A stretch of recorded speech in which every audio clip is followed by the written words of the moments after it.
जौनपुर गांव में रहती थी एक चुड़ैल, लेकिन इस बात से गांव के लोग अनजान थे। जब तक पूरे गांव की एक एक औरत के गहने मेरे पास नहीं आ जाते, मैं इस गांव को छोड़कर नहीं जाऊंगी, चाहे इसके लिए मुझे लोगों को गायब भी क्यों ना करना पड़े।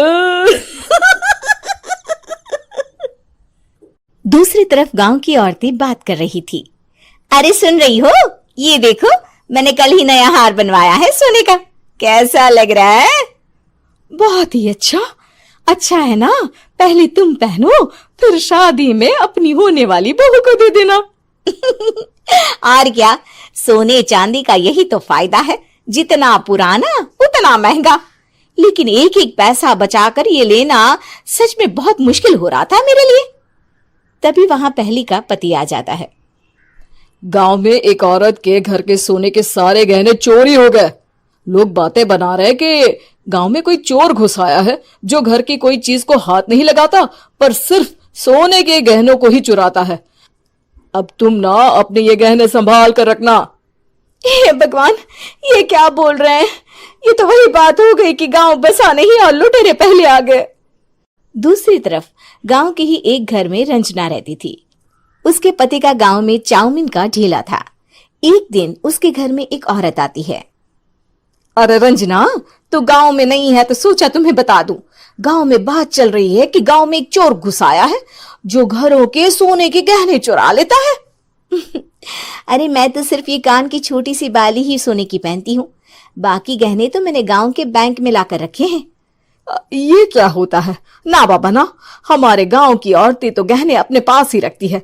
जब कहीं जाना हो तो बस अलमारी से गहने निकालो और पहन लो। दूसरी तरफ एक औरत हाथ में टोटके वाली छोटी सी गुड़िया लेकर घर में चली आती है। अरे कोई है? घर की औरत है क्या? क्या है ये गुड़िया? ये कोई ऐसी वैसी गुड़िया नहीं है, ये जादुई गुड़िया है। इसको घर की अलमारी में रखना, अगर तुम्हारे घर पर किसी की बुरी नजर होगी तो रात भर में ये पतली सी गुड़िया मोटी हो जाएगी। मैं कल आकर ये गुड़िया ले जाऊंगी और तुम्हारे घर की सारी बुरी नजर छूट जाएगी, समझी? अरे वाह, ये तो बहुत कमाल की गुड़िया है, दे दो। कितने की है एक? अरे नहीं नहीं नहीं, ये फ्री की है। मेरा काम इस पूरे गांव को बुरी नजर से दूर रखने का है। हाँ। भली औरत उसके हाथ से वो गुड़िया लेकर अलमारी में रख देती है। लेकिन अगली सुबह जब वो उस गुड़िया को देखती है तो पतली सी गुड़िया मोटी हो चुकी होती है। हे भगवान, ये क्या? किसने मेरे घर को बुरी नजर से बांध रखा था? तभी वो गुड़िया वाली भी आ जाती है। मैंने कहा था ना, घर पर बहुत ज्यादा बुरी नजर है, लाओ ये गुड़िया मुझे दे दो। औरत वो गुड़िया उठाकर उसे दे देती है। गुड़िया हाथ में आते ही वो औरत उसे लेकर सीधे गांव के बाहर की खाली हवेली में चली जाती है और साधारण औरत से चुड़ैल बन जाती है। अरे पगली, गांव वाली इस गुड़िया के पेट में तेरे घर के सारे गहने हैं। इतना बोलकर वो गुड़िया को फाड़ देती है और सारे गहने निकाल लेती है। वहीं दूसरी तरफ, हे भगवान, मेरे घर के सारे गहने चोरी हो गए।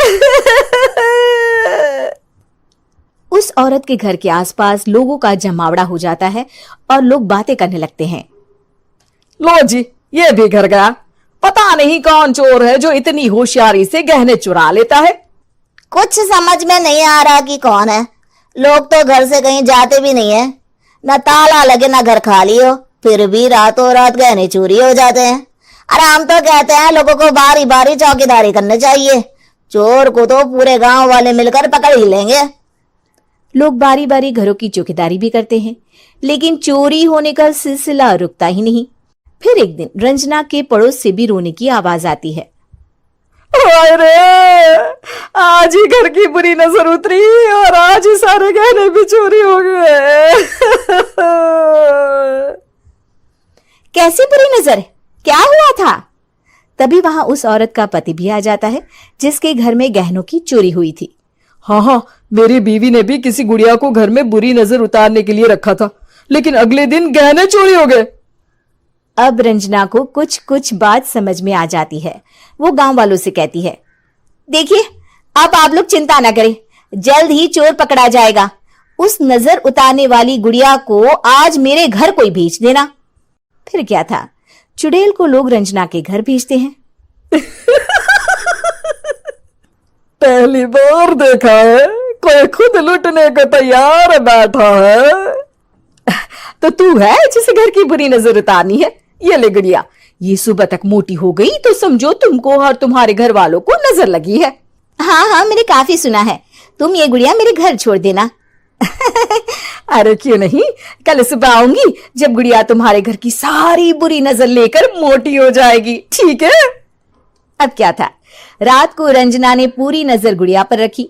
वो अपने पति और गांव के कुछ लोगों को घर की खिड़की से घर के अंदर नजर रखने को कह देती है, और फिर जो नजारा सब देखते हैं वो हैरान करने वाला होता है। गुड़िया धीरे से अलमारी खोलकर बाहर आती है। अलमारी के सारे गहने लेकर घर में जहां जहां गहने होते हैं वो लेकर अपने मुंह से खा जाती है। वो जितने गहने खाती उतनी ही मोटी हो जाती और फिर अलमारी में बंद हो जाती है।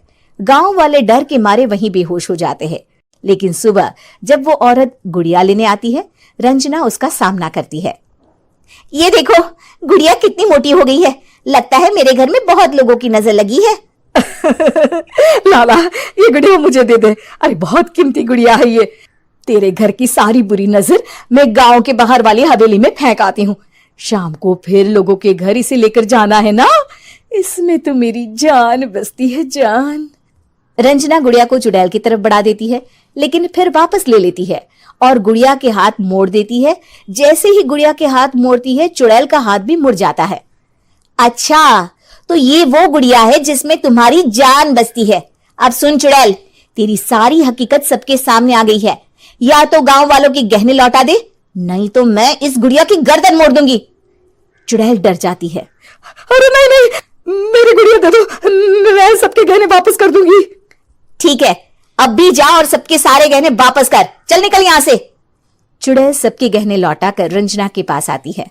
ला दे मेरी गुड़िया रंजना, इसके अंदर के गहने निकाल ले, लेकिन गुड़िया वापस दे दे।